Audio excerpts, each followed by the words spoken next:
When you have a partner, there are two different brains in the relationship. Then you have problems that can't be resolved because you are who you are. It's interesting that quite often the very things that attract us to someone are the things that become the most annoying. Contempt is sulfuric acid for a relationship. It's really the worst thing that you can do. When you get into fights, or if you do still get into fights, does that ever come up? Can I tell a story? Oh, love a story. Go ahead. Dr. Gottman, Julie and John, it's my honor to have you on my channel. Thank you so much. And it's also our privilege to be with you.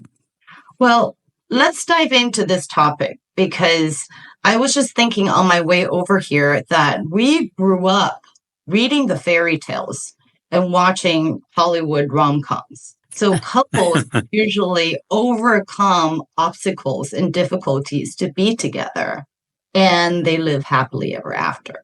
So the presumption is once you've overcome all the obstacles, then you have no problems or you have minor problems. So an ideal marriage is that.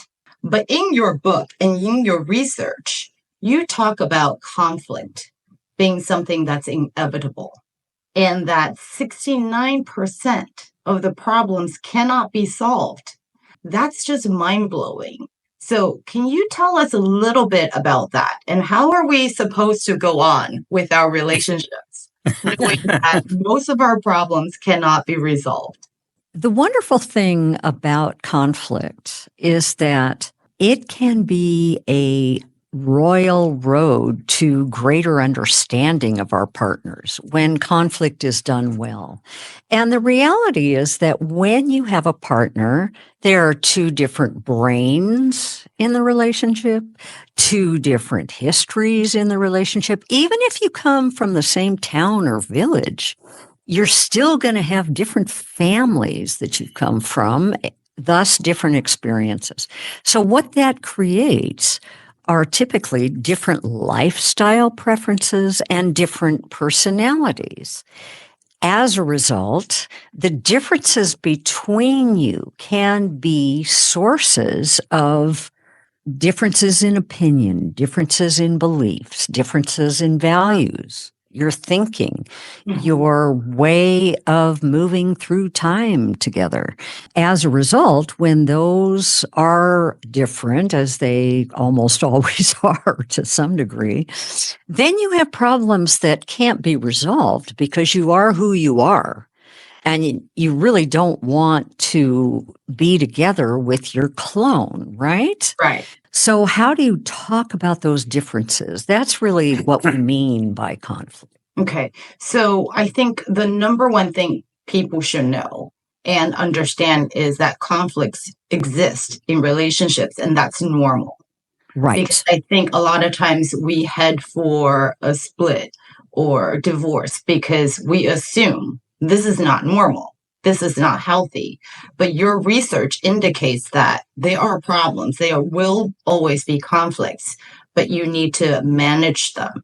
In your book, you also talked about why we are attracted to the people that we're likely to have conflict with. You talk about DNA as well. In our DNA, we're just attracted to people that we're different with. Yeah, this is a very famous study called the T-shirt study, where women smelled T-shirts that men had worn for 2 days. And the T-shirts they found the most attractive turned out to be worn by men who were the most different from them in the genes of the immune system. So it turned out that these women were really attracted to men who were the most different from them. And from an evolutionary standpoint, it kind of makes sense because then our offspring have more and better immunity. Mm-hmm. And subsequent to that study, they also did the study to see whether they would actually like those men better, and they do. They like those men better too. So that's kind of interesting that there really is a selection for not looking for our clone, but looking for somebody very, very different from us. And it's interesting that quite often the very things that attract us to someone are the things that become the most annoying. when we finally settle down to have a relationship.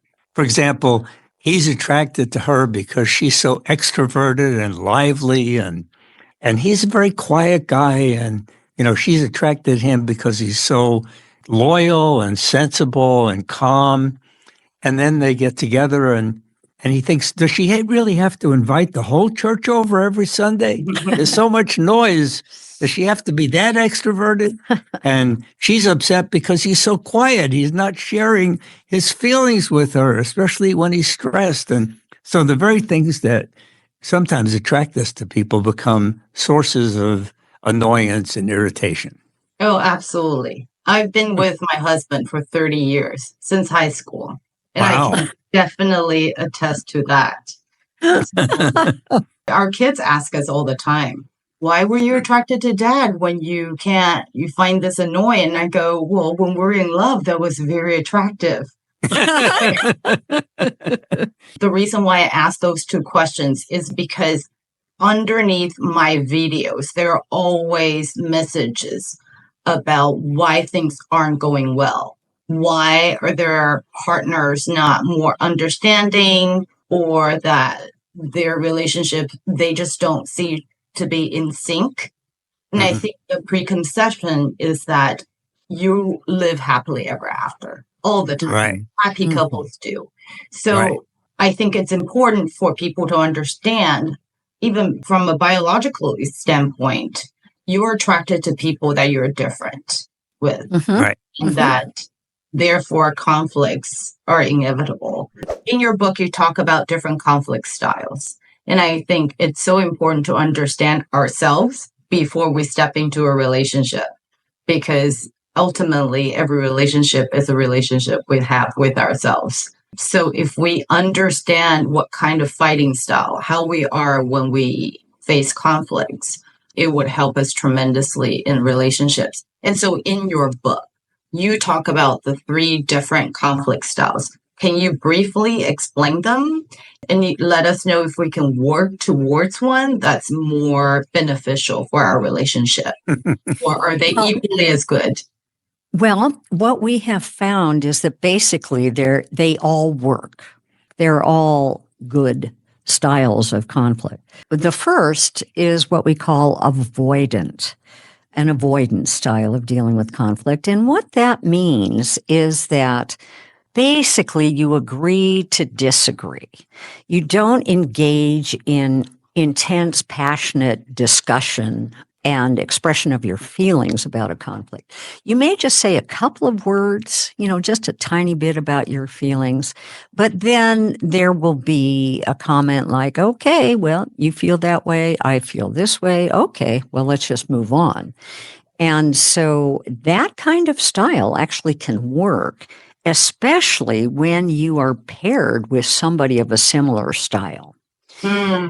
The second style is what we call validators. And validators are people who will express their feelings a little bit more regarding a conflict, but they will stay calm, they will stay quite rational typically, and they will move very quickly into problem solving.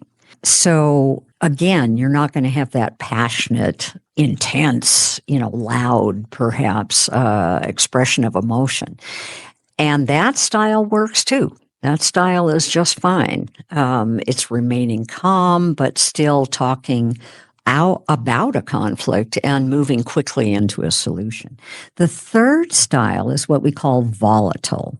The volatile folks, and I'm one of them, proud to say, express things, shall we say, passionately, which means very intensely, lots of emotion. They move immediately into that expression of emotion. They don't kind of dawdle as they're moving into that.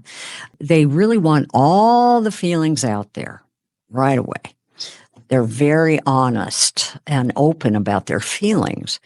Now, if you have a volatile person paired with an avoidant person, those two people have very different styles of conflict management, and that can still work, but the couple has to figure out basically a happy medium.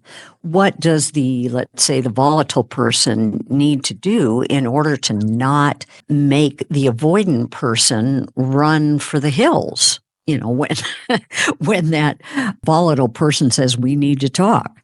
So it may be kind of a middle ground that they establish where the volatile person will calm themselves down and then think of a gentle way of bringing up their feelings that doesn't scare the avoidant person.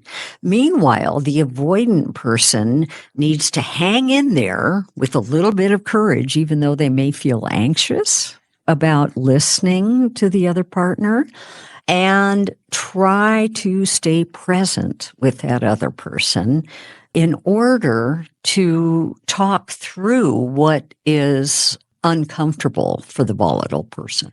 Well, talk about the ratio. That's the thing that makes it work. Yeah, that's right. So what we found in our conflict discussions is that no matter what style you are, there is a ratio that is absolutely key to having a good relationship in the future. And that is 5 positive little interactions for every 1 negative interaction. And when we talk about positive interactions, we're not just talking about, oh, honey, I love you, and this is not a big problem. It can be something as simple as a head nod, or just making eye contact with the other person, or a smile, or an agreement, a little, word of, yeah, that makes sense, or, I get it. Or, yeah, even little sounds like John is making, or a head nod, something like that. Those are all, each one of those is a separate positive interaction that gets counted in that 5-to-1 ratio. Meanwhile, the negatives are going to be things like just looking away, rolling the eyes, which is a sign of contempt, maybe just shaking their head, no, no, no, maybe saying, no, you're wrong, or, worse still, are what we call the Four Horsemen of the apocalypse, which are the big predictors of relationship demise. And those include criticism, where you are pointing out and blaming a problem on a personality flaw of your partner. Like, you're so lazy, or how could you say that mean thing? As opposed to focusing on something that happened, you're focusing instead saying the room is messy. Instead of that, criticism comes as you're a messy person. Right? Yes, that's right. And then there's contempt. And contempt is sulfuric acid for a relationship. It's really the worst thing that you can do. It includes a feeling of superiority as you're looking down on your partner with a little bit of disgust as well as criticism.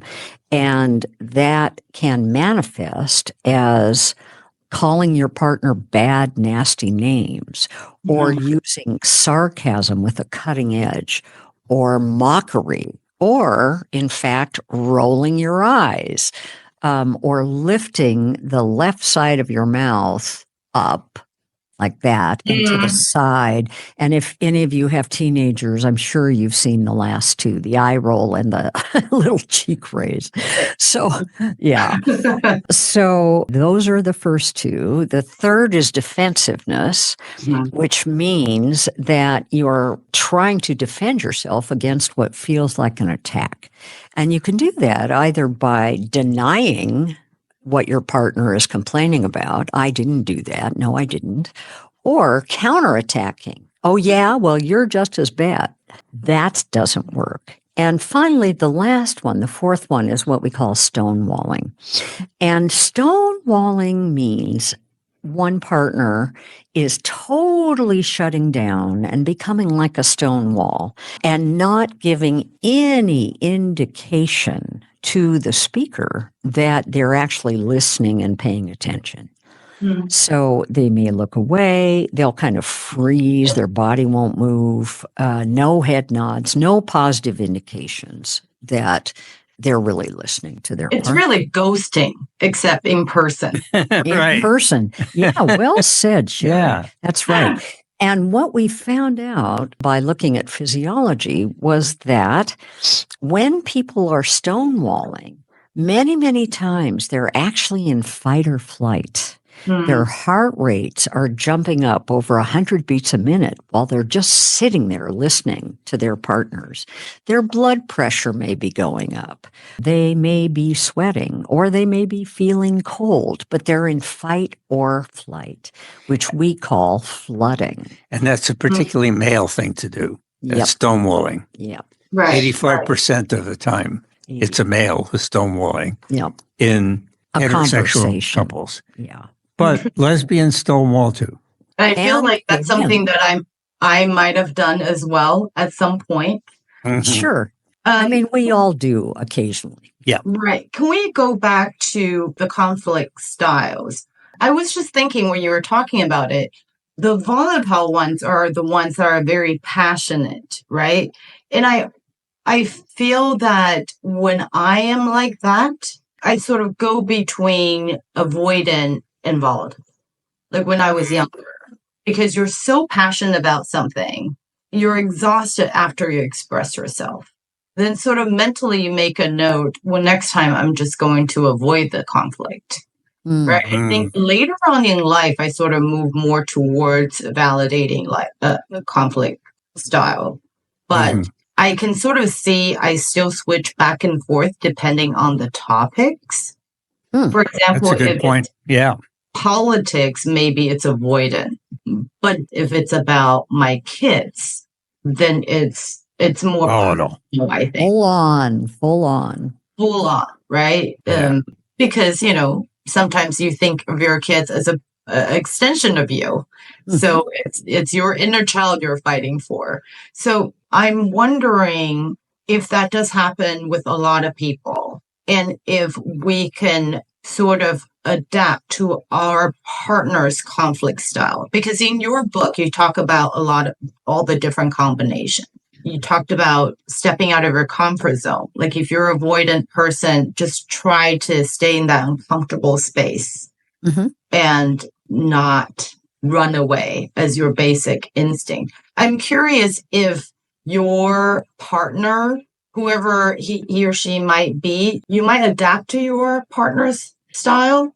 If your partner is very volatile and you're thinking, well, I can't also go all out.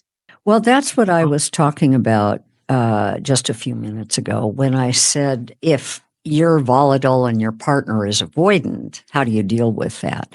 Well, the volatile person is going to come more towards not necessarily the avoidant person, but at least a validating person who doesn't express their emotions quite as intensely, will still express them, but maybe not in a loud voice, maybe using different words, maybe slowing down the tempo of what they're saying so that it's not so stunning and difficult to hear for the avoidant person. Right. So it's not that we're going all the way over to be like our partner. We're trying to develop a style all our own that is in the middle where we both can hang in there and work things through. Right. I was just curious if you change a partner, for example, you used to be avoidant, but then you meet someone who's also avoidant, and then nothing ever gets talked about, nothing ever gets resolved, and you become more and more, you change your style. Or the other way around, you're always so passionate, and you meet a partner who's also so passionate. So everything escalates from 0 to 100 in 5 seconds.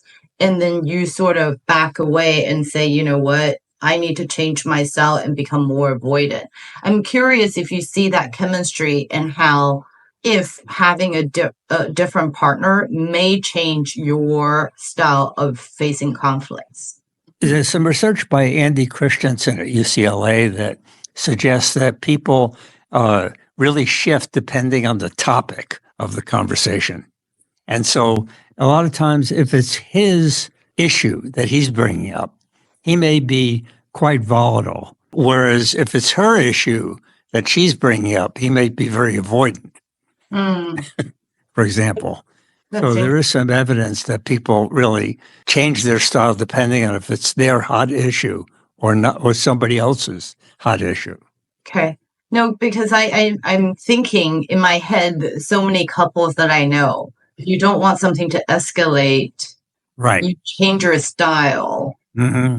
But for example, avoidant might not be her natural style, but she doesn't want to blow up in front of all the family. Right. She holds it in, she tries to ignore it, and then, at some point it blows up. When they drive home. That drive.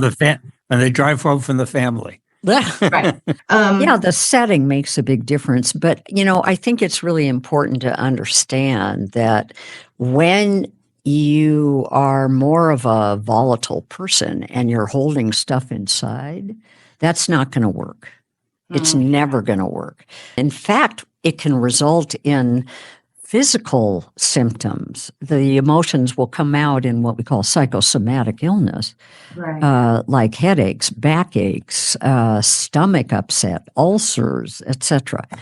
So that's part of why we have studied not only the unhappy couples, but the really successful couples to find out what they do that make it successful, no matter what style they are. And then we have created methods that we use to coach couples or to help couples have positive relationships and reach that 5-to-1 ratio by learning how to speak in a different way, learning different words, different phrases with which to express their complaints. And learning how to ask questions. Yeah, that too. Stay curious. You talk about that in your book, as opposed to why are you being so dumb, right? What was that about? These are all the things that I had to learn from the past, 20, 30 years. I think in terms of Asia culture, probably East Asian culture, under the Confucius philosophy. That's right. You have a role that you play, as a wife, as a husband. There are certain rules, boundaries, responsibilities that come with that. Right. So sort of try to stay within that. And if you can stay in your role, you should all ideally live a very happily and peaceful life. And that is not the case. So not true.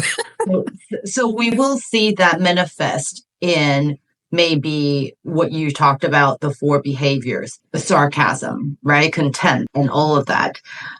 You talked about those 4 behaviors. Which one do you think is the worst? Contempt. Contempt. Without question. Contempt. Contempt not only predicts the demise of the relationship, it also predicts infectious illnesses the recipient of contempt will have in the next 4 years. So it destroys the immune system. Of the listener, primarily. So if someone is in that relationship, how do they protect themselves from their partner's contempt? Because I can change the way I handle things, right? But I can't control the way my partner handles things. Yes, you can. You can try. That's kind of a myth that, you have no effect on your partner. It's not true. If you can say to your partner, really be very clear that the way that you're expressing yourself right now is really damaging me. And it's really destroying my closeness to you. It's making me feel much more distant. I want to withdraw from you. I'm afraid of you. And I'm afraid that my love is dwindling away every time I hear contempt. Have you considered maybe changing the ways that you talk to me? Because I really want to hear what you're feeling. I really do. But I think you're sabotaging the way that you're going to get listened to, because I can't listen to contempt. So there are ways of making change. I love how you demonstrated that, because I think as a recipient of contempt, most people are likely to fight back. Yeah, right? True enough. To attack or to revenge or to start stonewalling. Like, Mhm. I'm not hearing you. I'm not going to give you a reaction. What you demonstrated requires a lot of patience and deep breaths. Mhm. Right? It does. And the sooner it happens, the better. You see, there's that issue that you were discussing earlier about, okay, I'll just avoid the conflict. But that's not going to work. If you keep hearing contempt over and over and over again for a long period of time, one, you'll probably get sick. Mhm. And two, you'll be in a very bad state psychologically. It'll damage your self-esteem after a while. It's a little Right. bit like physical abuse. It's psychological abuse. Really verbal too, right? Yeah. That's exactly Yeah, right. but- so no, I think this is a great lesson for our audience out there, knowing that you need to draw the boundary and protect yourself. You bet. Because these aren't just words. You actually may exhibit physical symptoms. Yes. That's if right. the dynamic continues. So I love to talk about your relationship, if I may, because I think it's fascinating work that you do. And you're married, you're a couple, and you study couples. Can we talk about how working together had benefited your relationship or hindered it in a way, in any sort of way? Because my father is an educator and I understand the way he talks, like he's being very patient. And when I was reading your work and I was just fascinated, I was thinking, when you get into fights, or if you do still get into fights, does that course. ever come up? How does that work for you? Oh, it's really fun. Both of us can point our fingers at each other and say, "You call yourself a marital therapist?" Aha, I gotcha. Real, right? Yeah. Oh, it's so much fun. We have a very good sense of humor. So if I get defensive and she tells me that you're being defensive, I can't say, no, I'm not, because that proves that I'm defensive. Hey, that's great. Yeah. It's a good So one, isn't it? when she says you're being defensive, I say, I probably am. Yeah. Yeah. Let me see if I can say that a different way. But Sherry, in our relationship, we've been together 38 years. Is that right? 39 almost. 39. Yeah. 39. 39 years, actually. We came together before a lot of these results came out. I mean, there were some, but we hadn't figured out yet how the successful couples were keeping their success. What did they do? And so we had lots of, really difficult fights in the first couple of years of being together. Actually, I was much more of an avoider back there. And I think I would typically leave the house and just walk, for a couple hours, come back, and we wouldn't talk. But then we would. But then we would eventually. Can I tell a story? Oh, Love a story.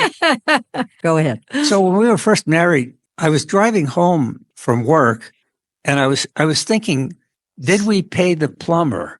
Because we just had this plumber come out and I want to make sure we paid him. And I didn't write a check. I didn't know if Julie did. So when I walked in the door, I said, Julie, did you pay the plumber? And she said, did I pay the plumber? What? Did you pay the plumber? Why are you attacking me like that? And I thought, I married a lunatic. She's crazy. I just try to find out if she paid the plumber and she's getting all upset about it. It's a simple yes or no. I had no idea why she got so upset. And then when she calmed down and I calmed down, then she said to me, the reason that I got so upset is that when I was a little girl, I'd come home from school and my mother would often criticize me. When I walked in the door, she'd say, is that what you wore to school? You look terrible. No wonder you have no friends. I said, oh, that's awful. And she said, when you first come in the door, I really need you to first come over to me and put your arms around me and say hello, give me a kiss, and talk to me about your day, and I'll talk about my day. Then you can ask me, did you pay the plumber? And it'd be fine, Right. Went, oh, okay. Well, I didn't know that. As I got to know her mother, I kind of understood what she had gone through. But No, at first, I didn't understand that. You bring up such a good point that we carry so much baggage with us from our families, our interaction with just people from the past, that there is no way your partner would know. And if you don't know and you can't articulate how you want your partner to better support you. There's a third reason too, which I think you've probably blocked out, but I remember saying at the time, which is I'm 74 almost, and I grew up in the 70s and was very, very active in the feminist movement and women's liberation, all that stuff in the 70s, and still consider myself a very strong feminist, always fighting, for women's rights. Right. So what I was thinking at the time was, how come it's my responsibility to be doing this kind of household management stuff? How come it's not your responsibility? You're assuming it's mine. This definitely resonates too, because obviously we live in the modern times, and in Asia, it's probably more evident that the inequality between the genders and the roles that comes with it. So it's also a trigger. And it's an innocent question, I'm sure, John. And I say that to my husband a lot too, now that we're older. It's like, I know you don't mean anything by it, but somehow this triggers a number of emotions in me, which is a topic I like to bring up the next, which is you talk about 5 big fights we all have in relationships. And one of which I think it resonates with me, and it resonates, I think, with a lot of the couples that I see, is the shallow. You don't know what happens. The fight escalates, and you were fine probably 5 minutes ago, and it escalates, and you sit there and you use your logic and you use your prefrontal cortex to analyze everything. It's like, well, what happened? What is the problem? If you use logic to analyze it, you will never get an answer. Can you tell us a little bit more about the fight that you call the shallows? How do we overcome something like this? That's a wonderful question, Sherry. I'm loving these questions. So what we mean by the shallow is when you're fighting about a particular topic, but there's actually some very deep stuff underneath your position on the topic, and maybe your partner's position too, that you are not unearthing and looking at and talking about. And so you're trying to find a solution on the surface when you haven't really explored what's beneath your position on the issue. Let me give an example. Let's say that it's a question of parenting, and you really don't like hearing your partner raise their voice when they're angry at your child.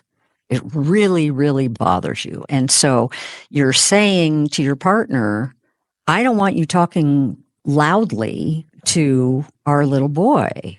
I want you to use a soft tone. And he says, why? Why do I have to use a soft tone? I feel passionately when he does something wrong, and I need to really let him know how I feel. Okay, so you're talking about how loud should he talk? So what the heck is going on underneath that? Well, there might be a lot going on. And what we discovered, actually, John and I created this during one of our conflicts that we couldn't work out, were 6 questions that we decided to discuss with one another in a particular structure that really worked. Most of the time when we are arguing about a problem, we're each representing our own point of view, back and forth, back and forth, back and forth, and we're not listening. We're not really listening. So in this structure, one person is the listener, one person is the speaker. And the listener's job is to just ask each of the questions that we've posed as being important and just take in what the speaker is saying without thinking about your own position. You put your own position on a back burner And then you reverse roles after you've heard your partner's answers to all those questions. And listen to these questions because you can hear depth within them. The first question might be something like, in your position on this issue, do you have any beliefs, ethics, or values that are part of your position on this issue? Second question is, do you have some background or childhood history that's a part of your position? You know, there's that child again showing up. The third question is, why is this so important to you, your position on this issue? Fourth question is, what are your feelings about this? You know, all the way down deep, what are your feelings? The fifth question is, do you have some kind of ideal dream here regarding your position and how you would like things to unfold regarding this discussion and this conflict? And then the last question is, do you have some underlying purpose or life meaning that is a part of your position on this issue, that you want that meaning to be a part of your life? So if we go back to that conversation about speaking loudly to your child, you know, the first answer might be, well, I think it's very important to be gentle with children because children are fragile. They're tender. And we don't want to scare our children with a loud voice because we can look like a monster. We're so much bigger than they are. So we don't want to do that. Second question might be in childhood history. Well, my father was a monster. My father yelled at me, and it actually hurt my ears. He yelled so much, and I was terrified of him, and I couldn't hear his message at all because I would just want to run away. Right. And I didn't want to be close to him. I didn't feel loved by him, you know, etc. And I don't want our family to be like that. And I don't want our child to be afraid of you. I want them to feel your love. So you're going to be getting these answers that take things so much deeper than just, no, it's wrong to use a loud voice. And when you have the understanding of your partner's position at a much deeper level, what happens is that you feel more compassion, you feel more understanding for what your partner went through, and much more willing to reach some better compromise, some better solution than just arguing back and forth. Right. I love that because a lot of times when we're under attack or when our emotions are running high in conflict, we don't really take a deep breath and really sit back and be more curious about the person that you're fighting with. And in fact, he or she might have some burdens that you don't know. So understanding that and be curious about that, I really think would be so beneficial in any relationship, really. Right. But you talked about a lot of times that underlying theme of the fight is we have an ideal, we have a dream, and your partner's behavior deviates from that. I'd like to talk about how can we look at our relationship and decide, is this worth saving? Is this worth the effort? How do I know? Are we at a point where it takes too much effort? It might be easier just to start anew. For example, you've tried certain things and your partner is still a little bit more contemptuous than you'd like, or you have completely different ideals, right? In terms of parenting or in terms of your values. After looking at all these relationships, and I think one of the things that in your work, in your book that shocked me the most is that you don't believe couples need to have the same ideals, right? Same goals to go on. But what are the things that are really important? What are the things that can indicate if you don't have that, then maybe this is not the right person for you? Let me just address something first, which is in that list of questions that I just mentioned, when I address the fifth question, which is, do you have some ideal dream here?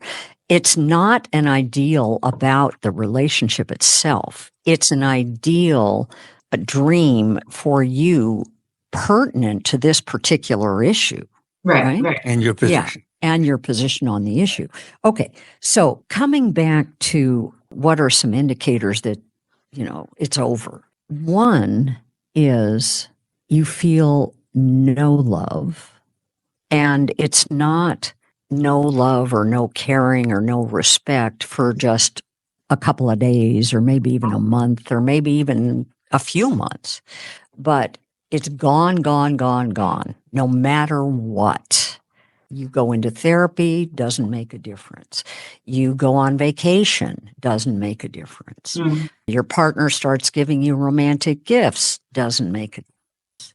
It feels hollow, it feels gray, it feels dead, it feels like ashes. That may be an indicator, but you have to give it a lot of time and a lot of chances, not just, okay, we had a bad fight, I better leave. Right. Secondly is what we were talking about earlier, contempt and psychological abuse or verbal abuse, whatever you want to call it. When your partner doesn't want to change and believes you deserve the contempt and they're expressing contempt for you so that you can learn how to be a different person. Oh boy, is that a bad one. And they just don't give up. They don't, they just keep expressing contempt no matter what you say. There's no empathy for how it impacts you. Okay. And that just keeps going on. There's no attempt to take responsibility on their partner's part for contempt.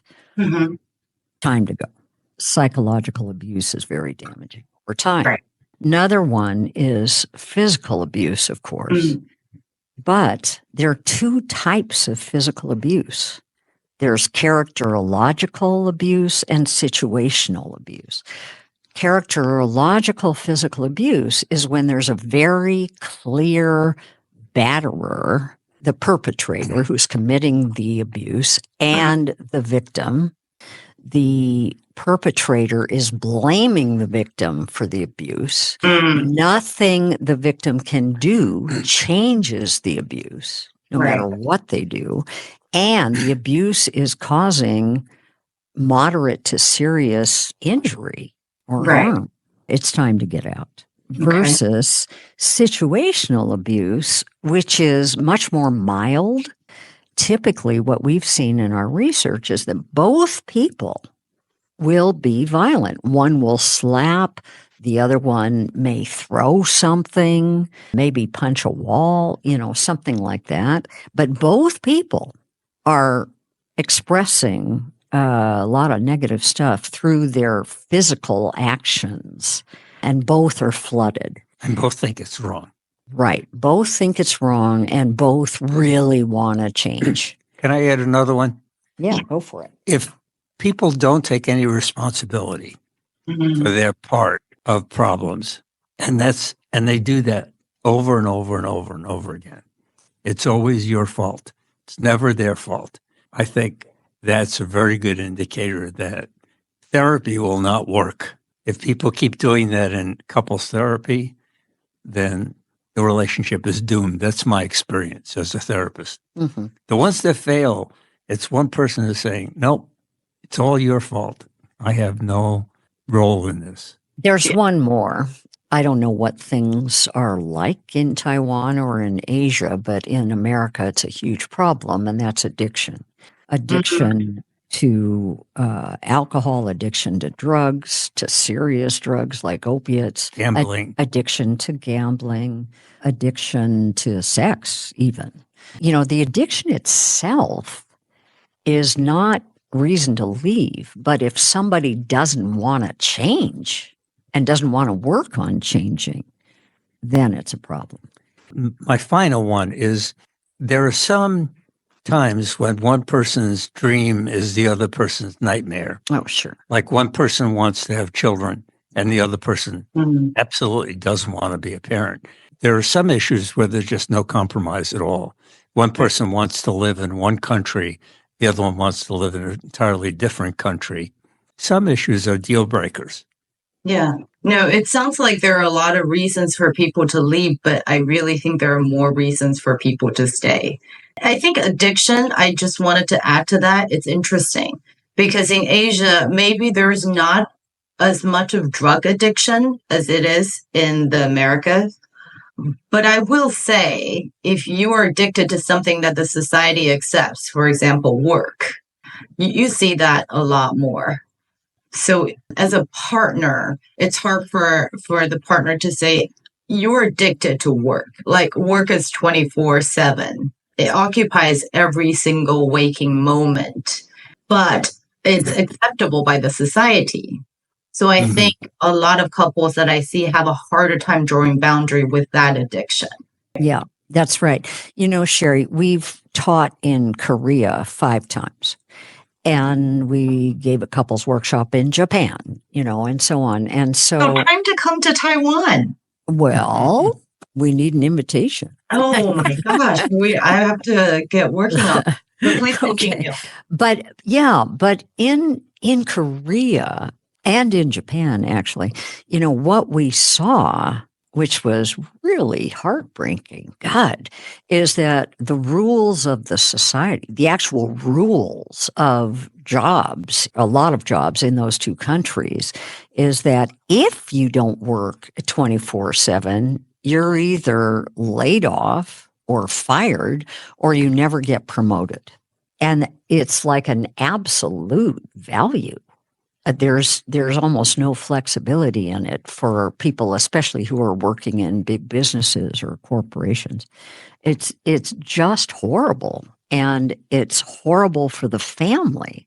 It's horrible when husbands have to socialize with their co-employees after work. They have to go to the bars and drink and whatever, get entertained, or they won't ever get promoted, you know? I mean, and so it's from 6 a.m. to midnight. Right. So when do you have family time? You know, I mean, it's so sad. People don't want to live that way, but if they don't, they're in trouble. And I think you will see how it's reflected in the birth rates and the number of people who choose not to marry, because it's a systemic issue. You can't sustain a marriage that way. And so that's why people opt out of it. In the end, I did want to ask if there's one takeaway for the readers of your book, what would that be? One thing I want to say is that in the book Fight Right, what we really are trying to do there is show that even though conflict is never welcome in a relationship, when it occurs, it can actually lead to greater intimacy and greater connection. It's hard to develop this attitude, but you know, the idea that conflict is actually an opportunity. That we need conflict in order to be able to love each other better over time. And we're trying to provide the tools to make conflict a pathway to greater intimacy and connection. Nice. Love that. Just have a particular suggestion, kind of in light of the conversation we've had about conflict, is look for what your partner is doing right, not just what your partner is doing wrong. Look for what they're doing right, say what they're doing right, and say thank you. We need to hear thank you. We need to hear I love you. And just because you said those things during dates doesn't mean we stop needing them after 30 years of marriage. We need to hear those things all the time throughout our lives. So say thank you to your partner as much as you can. Remember Thank you so gratitude. much. Yeah. Yeah. And work on that 5-to-1 ratio. Right? That's right. I just, again, like to congratulate on your book and your research, because as an organizational psychologist, a family or your partnership with your spouse, your partner, is the smallest unit in our society. And you sort of build on top of that. So thank you for your wisdom and thank you so much for your work. Thank you, Sherry, for your great questions. Yeah, these were wonderful. Oh, thank you. And I love to visit the Love Lab, maybe bring my husband. Oh, sure. That'd be great.